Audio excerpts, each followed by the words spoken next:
Hey guys, this is Scott with The Average Joe's Armory, the channel for The Average Joe, and today we're going to be looking at two of Remington's classic hunting rifles, and we're going to ask ourselves, do they deserve the term the Jam-O-Matic?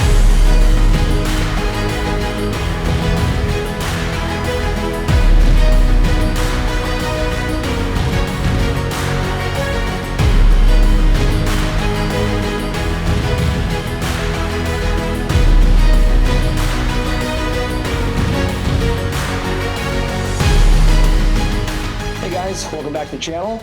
Today we're going to be looking at the Remington Model 740 and the Remington Model 742. Now, a lot of people have a love-hate relationship with these rifles. In fact, the people that hate them have called them the Jam-O-Matic. So what I want to do today is dive into a little bit of the history, talk about the models themselves, and then finish off by going into some reasons why people might want to call them the Jam-O-Matic, and if they truly are the Jam-O-Matic or not. So with that being said, let's dive right on in.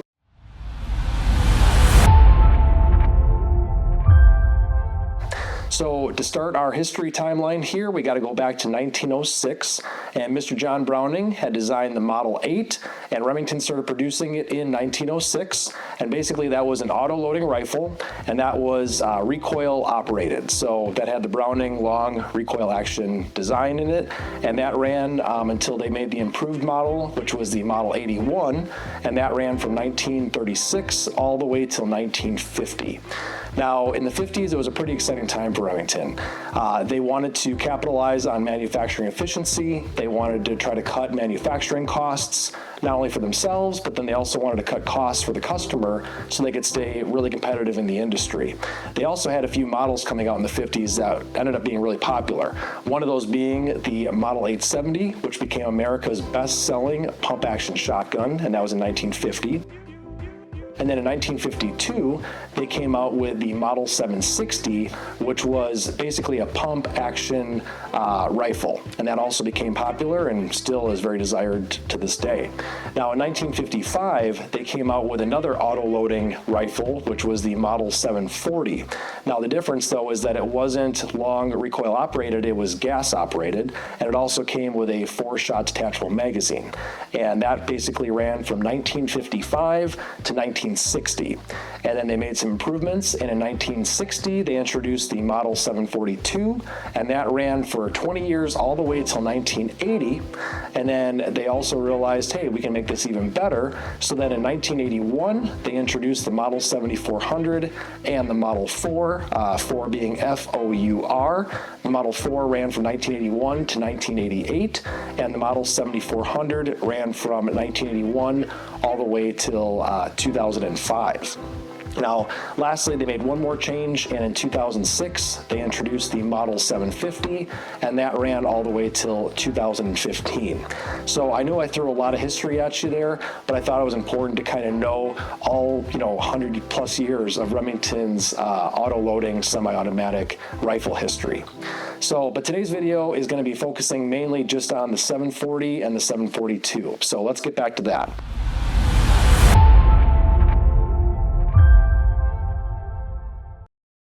So what we have in front of us here today is we've got a 1956 Model 740 chambered in .308 Winchester. Now, they made these between 1955 and 1960, and they produced a little over 250,000 of them in that 4 or 5 year run. Now, in 1955, they came out with only the 30-06. You could only get it in 30-06, and over 75% of the models were chambered in 30-06, long action. Now, in 1956, they introduced the .308 Winchester, and in 1957, they also introduced the .244 and the .280. So those are the four calibers that you could get. They all came, like this one, with a 22-inch barrel. They came drilled and tapped, so you could put a mount and a scope on it, which back in the 50s was uncommon. It was actually really cool to get a rifle right out of the box and be able to put a scope on it. It also had that 4-shot detachable magazine, and what was cool about that is it had a last round bolt hold open, so basically after your last shot, the bolt would stay open, and rather than having to take out the magazine and reload it, you could literally drop one more round into the chamber. There's a little lever on the actual magazine itself that you would slide over, and that would release the bolt forward, so you could take that follow-up shot. So that was kind of a cool feature too with these. Now these were also gas operated, so it was a different system as well.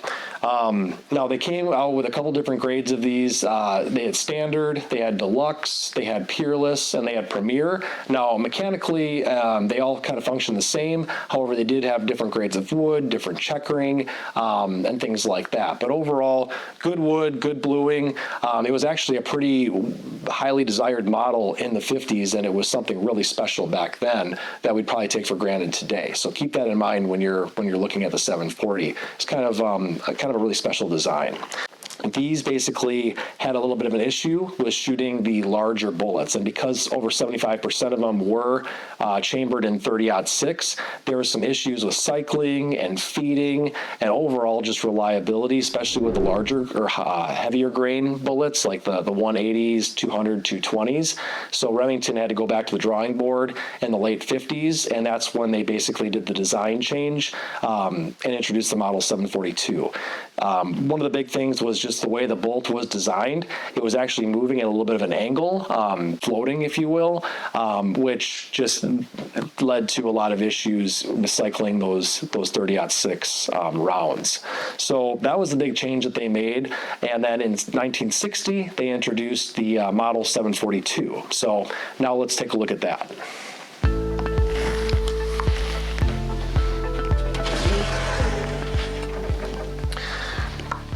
Now, besides the bolt action change, they also changed the front end nut as well, or the front end bolt. There were some issues with some accuracy on the 740, so by changing this design and some of the specs on it, they were actually able to improve accuracy on the 742, so that's another change too. Other than that though, because they did make that bolt change, the parts between the 740 and the 742 are not interchangeable, so that's also something important to note. Now here we have a 1977 Model 742, and this one is chambered in 30-06, which was the primary chambering of these guns, and very likewise with the 740, it had a 22-inch barrel. It was also drilled and tapped for a mountain scope. It also had that 4-shot detachable magazine with that same little lever on it to release the bolt. And one thing I didn't mention is that both of these guns came in right around 7.5 pounds. So they were great hunting rifles. They were pretty lightweight. They were pretty small, pretty ergonomic, and easy to use out in the field. These also came out, they produced these between 1960 and 1980. So they had a 20-year run, and they produced between 1.4 and 1.5 million of these. So that's another thing to consider. People are calling these the Jam-O-Matics. Well, how do they go for 20 years and how do they sell that many of them, right? So that's something to consider as well. Now they got rid of the Peerless and the Premier grade, but they still made the Standard, the Deluxe, and they also introduced a carbine model, which basically instead of the standard 22-inch barrel, which everything else had, they introduced an 18.5-inch barrel, which was better for a brush gun. When you're walking to the field, walking through heavy brush, forestry, it's just nice to have that shorter barrel, especially if you're hunting deer while you're actually walking it on the run there. Now, as I said, they made quite a few of these, so the 742s are definitely a lot more popular and a lot more present out there than the 740s themselves. In terms of calibers, they still had the 30-06, which was their most popular. Over 75% were in that caliber. They still had the 308.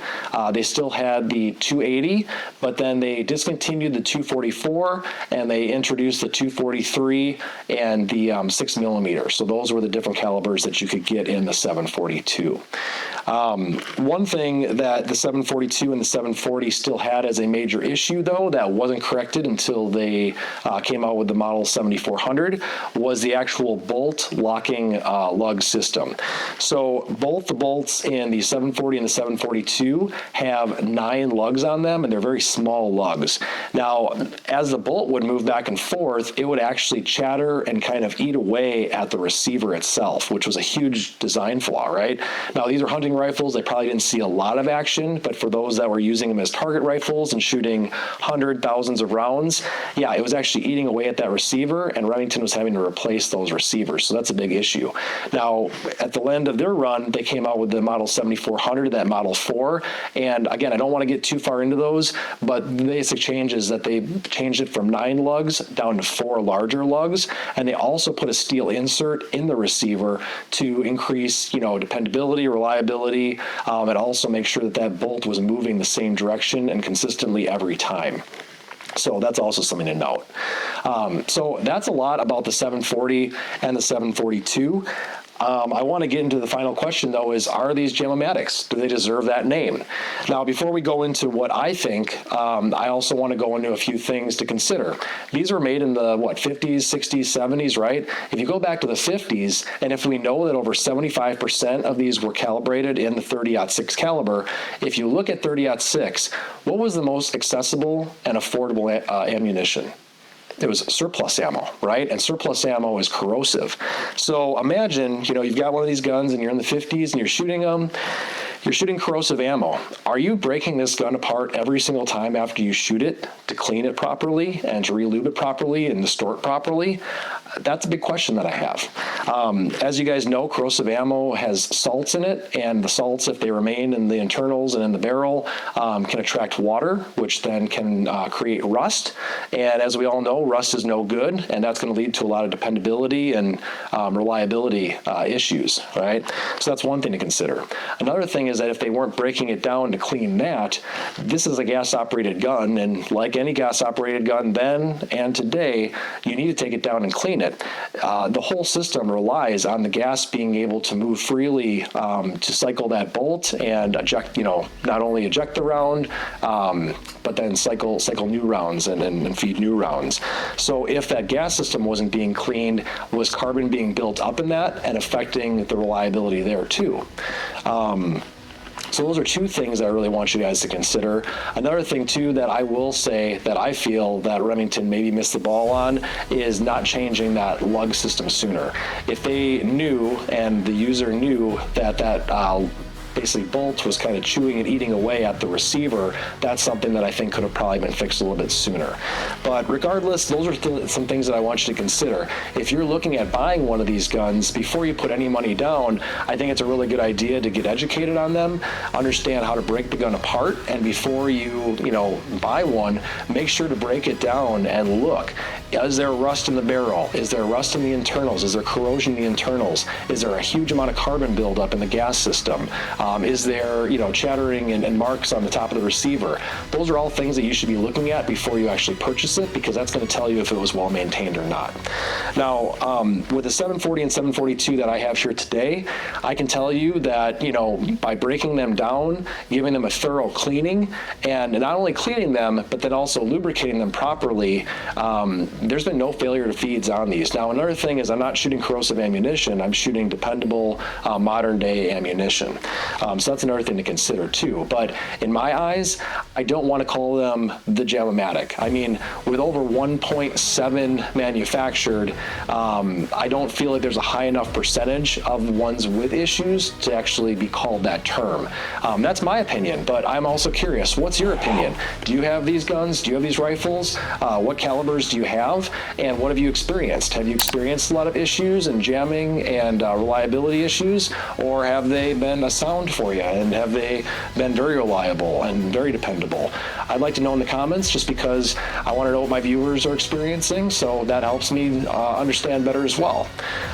So with that being said, I love doing the research, I love making the video, and I love sharing with all of you guys. Please like, subscribe, ring that bell if you like this kind of content to support the channel. And with that being said, this is Scott signing off, and we'll see you in the next one. Thank you.